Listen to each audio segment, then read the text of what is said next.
Endi uylarni bir necha oylarda emas, 4-5 haftada qurishingiz mumkin. Videoni oxirigacha ko'rsangiz buni bilib olasiz. Bugun dunyoda uylar 3D printer yordamida qurilmoqda. Bu kelajak loyihasi emas, hozirda bo'layotgan narsa. Jarayon shunday. Katta 3D printer maxsus beton aralashmani qatlam-qatlam chiqaradi. Shu yo'l bilan uy devorlari 3-4 kun ichida bosib chiqiladi. Tom, deraza, elektr va santexnika tizimlari esa keyinchalik an'anaviy usulda o'rnatiladi. To'liq uy qurilishi odatda bir necha hafta vaqt oladi.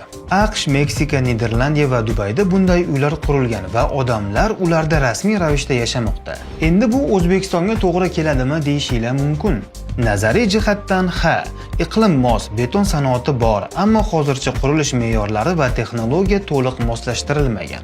Bunday bir qavatli 50-70 kvadrat metrlik uyning narxi tajriba loyihalarida $25,000 atrofida bo'lgan ekan. Yerni hisoblamaganda. Bizda nech pulga tushadi deb o'ylaysiz va bunaqa uyda yashagan bo'larmidinglar? Fikringizni albatta izohda yozib qoldiring.